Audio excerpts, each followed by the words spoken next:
तो 18 दिन तक युद्ध हुआ और उस युद्ध में इतने कोलाहल में, इतनी लड़ाई झगड़े में, जहां तलवार तीर भाले चल रहे हो, उसके बीच में उसने अर्जुन को रथ में खड़ा करके उनको ज्ञान का, गीता का उपदेश दिया खड़े होकर के। उसने कहा कि तुम कर्मवीर बन, तो गीता में और कुछ नहीं है, तो कार मत बन, बुद्धिल मत बन, तो बुद्धिल बन के कुछ नहीं कर सकेगा, जिंदगी बर्बाद हो जाएगी तेरी। अगर तुम कर्मठता के साथ में रथ के ऊपर खड़ा हूं, क्या साथ ही बनना पड़े, क्या मित्र हूं, मैं खड़ा हूं तो विजय दिला दूंगा। मुझे मालूम है कि उस महाकाल को धकेला कैसे जा सकता है, इतना दूर धकेले महाकाल धक्का खा करके 5 मील दूर गिर जाए, वह क्षमता उतने हैं, वह साधना में कर चुका हूं। और दुर्योधन ने, दुशासन ने सोचा कि यह एक अकेला करेगा भी क्या, और फिर उसने प्रतिज्ञा करी कोई मैं सबसे उठाऊंगा नहीं। और उसने पूरी एक बात और निश्चय किया कि दोनों यादवों को हिला देना है, पांडव भी यादव और कौरव भी यादव। तो उसने कहा मेरा जीवन बनना चाहिए, क्षमतावान बनना चाहिए, मैं पौरुषवान बनूं, हर हाल पे बनूं।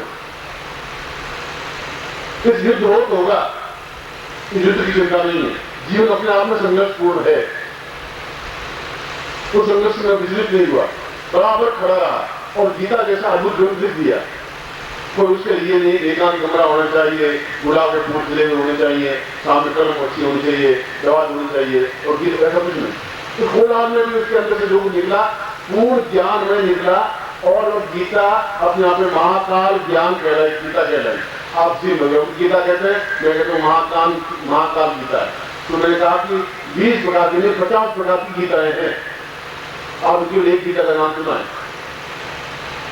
अष्टावक्र में गीता लिखी है, इस गीता से करोड़ गुना ज्यादा अच्छी है। हमने गीता लिखी है, इससे कई करोड़ गुना ऊंची गीता है। यह गीता भी अपने आप में ऊंची है, क्योंकि इसमें कर्म योग की व्याख्या के साथ साथ महाकाल गीता इसका पूर्ण नाम है। और ये महाकाली जिस कलयुगा कहते हैं कि पूर्ण रूप से इस काली की साधना करने से रामकृष्ण परमहंस ने साधना की, अपने आप का योगी बन गया। जिन्होंने भी साधना की अपने आप में योगी बन गया, और उससे नित्य कोटि की साधना महाकाल का मतलब है मृत्यु हमारे नीचे, पैरों के नीचे रोंदी जाए, मृत्यु हमारे नीचे, काल हमारे नीचे हो। काल को देख सकें कहां सफलता मिल सकती है, मैं जीवन में किस क्षेत्र में बढ़ूं।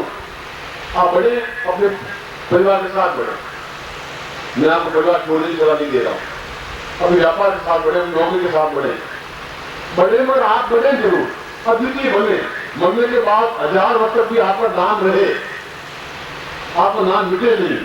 और मिल गया फिर जीवन भी क्या हुआ आपका, मैं पहले ही क्यों हुआ, आपने आया ही क्यों, फायदा भी क्या हुआ, मुझे इतना जीवन के लाभ भी क्या हुआ।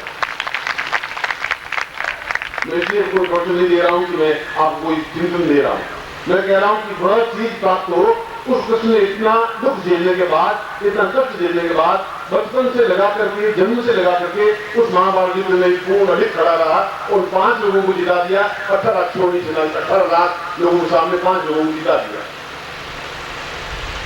इसलिए जिता दिया कि आज इसको सुदर्शन चक्र कहते हैं, वो महाकाल चक्र है। आम नाम सुदर्शन चक्र दिया। सुदर्शन का मतलब है बहुत सुंदर दिखाई देने वाला, सुदर्शन, और बहुत घूमता सुदर्शन दिखाई देता है, इसे सुदर्शन कह दिया। मूल रूप से और महाकाल अपने आप में चक्र है कि अपने आप किसी शत्रु को गदा कर सके, अपना आप समाप्त कर सके। कोई शत्रु रहे ही नहीं, काल रहे ही नहीं, काल अपने आप में क्षमतावान समाप्त हो जाए। ऐसी क्षमता प्राप्त होगी तो साधना कर पाऊंगा, ऐसा क्षमता होगी तभी रोगों को समाप्त कर पाऊंगा। रोग फिर जीवन में रहेगा, मतलब भी क्या हुआ, कष्ट रह गए, बाधाएं रह गई, अड़चनें रह गई, और अगर कमजोर ही रह गया, मन ही मेरा कमजोर हो गया, बुझ गया, तो जीवन का क्या रहा, इतना दुख तो आपको पड़ा ही नहीं। ऐसा एक भी चरित्र आपके सामने नहीं है। और विजय को दिला करके द्वारिका में राज्य किया, एक भी राजा नहीं बचा, उसके सामने खड़ा उसके ऐसा बचा ही नहीं। और ऐसा ग्रंथ लिखा, आज भी याद किया जा रहा है। ऐसा चरित्र बनाया, आज भी कृष्ण को याद कर रहे हैं। ऐसा जीवन बनाया जिसकी आज भी कोई तुलना नहीं हो सकती। 64 कलाओं से युक्त, और कोई 64 कलाओं से कोई व्यक्तित्व नहीं बन सका। और वह व्यक्ति भी वैसा ही था जैसे आप हैं, मैं हूं, ये आपके सामने लोग बैठे हुए सब। उन्होंने इतना दुख आपने भी नहीं देखा होगा जीवन में, बचपन से लगा के आज तक नहीं देखा। ये उसका जीवन चरित्र बता रहा हूं, क्या बता रहा हूं। मगर वह एक सामान्य व्यक्ति जो अपने मां की गोद में खेल नहीं पाया, दूसरे घर में अपने आप में पालन पोषण हुआ, वो आगे जाके इतना युग पुरुष बन गया, इतिहास पुरुष बन गया। आप इतिहास पुरुष नहीं बन सकते, कायर पुरुष बन सकेंगे, बुद्ध बन सकेंगे। काल आपके ऊपर आदि हो जाएगा, मृत्यु आपके ऊपर आदि हो जाएगी, बुढ़ापा आ जाएगा, वृद्धावस्था आ जाएगी, समाप्त हो जाएंगे, लगने में जाके सो जाएंगे आप। कौन याद करेगा आपको? और अगर याद नहीं किया तो फिर जिंदा याद क्यों हुए, पहले ही क्यों हुए, और मेरे शिष्य बने ही क्यों, मुझे निर्देश से क्यों किया आपने? फादर क्या होगी उनका? रोज आज मैं जो भी तुम सामने जाकर के सोते हैं, जलाते हैं, राम नाम सत्य बोल देते हैं, खत्म। ये राम तो सत्य है ही, मैं तो कह रहा हूँ राम से झूठ बोले, मगर इसने जीवन में क्या किया? और आप धो करके स्नान करके वापस आ करके दुकान पे बैठ के अच्छा क्या भाव की, क्या भाव है, चले भैया। अरे तुम 2 मिनट पहले देख रहे हो कि शरीर का कोई उपयोग नहीं है, कोई प्रयोजन नहीं है, जबकि मुट्ठी पर रात होना है और वो आपके वापिस उसी कार्यक्रम में जाते आप भी वही कर रहे हैं। ये बात कड़ी हो सकती है, मगर मैं तो आपको छाती में लात मार के बात करूंगा, साफ साफ करूंगा। बुरा लगे अच्छा लगे आपकी मर्जी है, मुझे इस बात की चिंता है नहीं। इसलिए सुदर्शन चक्र नहीं था, सुदर्शन हमेशा दर्शन युक्त है, इनकी सुदर्शन है। हम किसी व्यक्ति कहते हैं बड़ा सुदर्शन पुरुष है, बहुत दर्शन युक्त पुरुष है, देखते ही तृप्ति हो जाती। वह चक्र भी अपना आप में काल चक्र है, जहां गया उसे भर कर दिया, एक भी शत्रु को रखा ही नहीं। चाहे द्रोण हो, चाहे दुर्योधन हो, चाहे दुशासन हो, कहीं समाप्त नहीं कर दिया, एक रहने ही नहीं दिया उसने कहा मैं रहूंगा तो जीवन रहेगा, अगर मैं नहीं हूं तो जीवन का मतलब नहीं है, जीवन का कोई अर्थ नहीं है। और ऐसा मुझे जीवन चाहिए जो आने वाली पीढ़ियां मुझे याद रख सके। और स्वामी पर ने कहा कि यह मैं सिद्धि तुम्हें दूंगा, उसे कुछ बिना मुझे और कुछ सिद्धि चाहिए नहीं, आपको सिद्धि दे या नहीं दे, लकड़ियां काटने में मिले का लकड़ियां काट लूंगा, घास काटने में मिले घास काट लूंगा, जो आप कहेंगे वो करूंगा। मुझे तो वह ज्ञान दीजिए, वह महाकाल ज्ञान दीजिए जो अपने आप में युगों युगों से है और लुप्त है।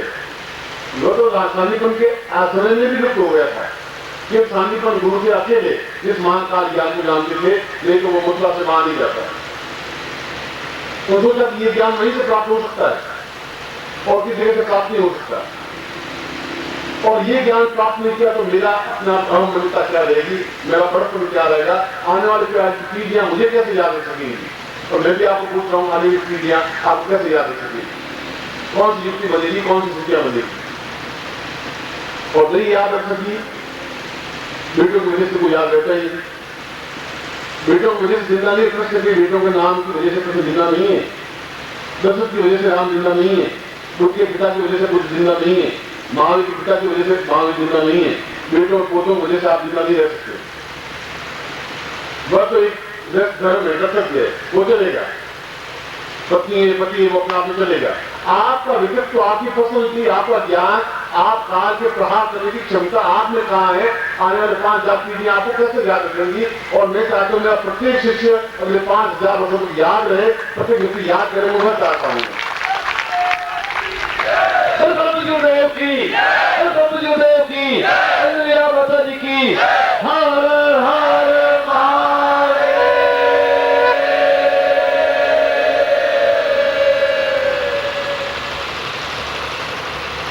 यह कई बार मुझे पूछा कि कृष्ण मथुरा से थे, शांतिनाथन द्वारिका नंदा किनारे क्यों गए, क्या जरूरत थी वहां जाने की। कई प्रश्न लोगों ने शिष्य ने किया, ठीक है गए होंगे, वहां पहुंच उठा उनको। उनका महाभारत युद्ध में दोनों भाइयों को आपस में क्यों लड़ गए, यादव क्यों लड़ गए। उद्देश्य उसका कुछ था ही नहीं, उद्देश्य का कर्म करना है, मुझे उस ज्ञान को प्राप्त करना है जिस ज्ञान के माध्यम से मैं चाहे 10 साल जिंदा रहूं, चाहे 5,000 साल जिंदा रहूं, मगर 50,000 वर्ष तक भी लोग मुझे भूल नहीं सके।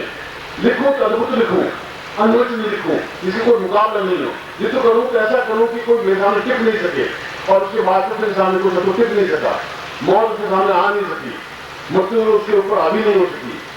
उससे महाकाल से महाकाल स्वरूप का पैदा हुआ, और महाकाल को आप देखें उसके पैर के नीचे कुछ दबा हुआ है, उसने काल को दबा रखा है, काल से तो हावी नहीं, उसका पैरों से प्रहार करके रखा है। और महाकाल स्वरूप को देखिए, और उसे भी ये महाकाल से महाकाली का स्वरूप बना, उसका एक अंश है, विलंबा है, मैं भी समझता हूं, तो महाकाल तो अपने आप में पूर्ण संपूर्ण काल को अपने आंखों में बसा लेने की क्रिया है, ताकत है, क्षमता है, पौरुष है, अपने आप में तेजस्विता है। और उसके अलावा भी जीवन में जब चाहे, जब तक जीतना चाहे तब तक जीवित रहे और शत्रु रहे ही नहीं। मुगल में तो आगे मुकदमा चल रहा है, अरे क्या हो गया, मुकदमा चल रहा है, क्या हो, कैसा हो गया?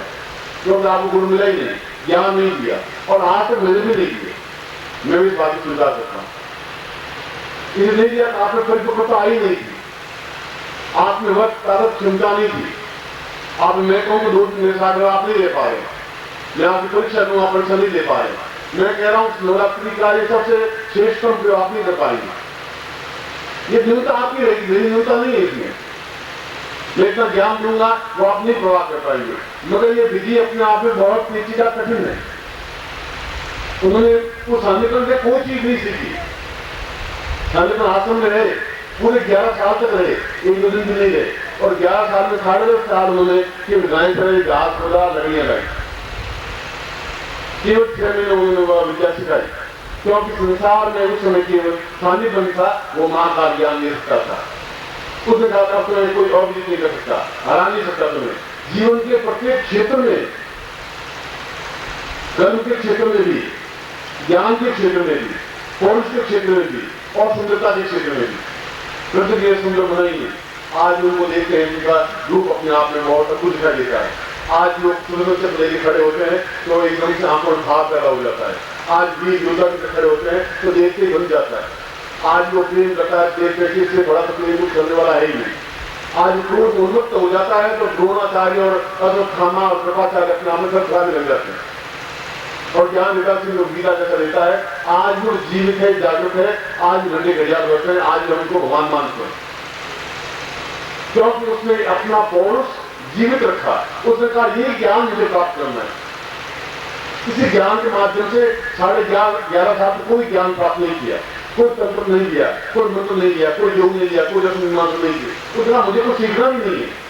अब एक ही चीज अगर मैं सीख लूंगा तो बहुत कुछ प्राप्त हो जाएगा, पूरा जीवन समझ जाएगा, पूरे जीवन में आने वाले 10,000 साल समझ जाएंगे। तो काल ज्ञान मंत्र क्या था, काल ज्ञान स्थिति क्या थी, आपने पढ़ा। कृष्ण ने 11.5 साल तक एक ही चीज की क्यों रखी, तो रखा आपने पढ़ा।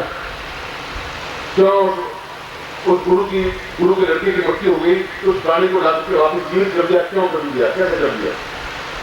जो गुरु ने कर सका वो शिष्य ने करके दिखा दिया, क्योंकि उसके पास गुरु ने पूर्ण काल ज्ञान दीक्षा दी, सफलता दी, चेतना दी, सफलता दी, और ये दी तुम अविधि उस पे हार नहीं सकते।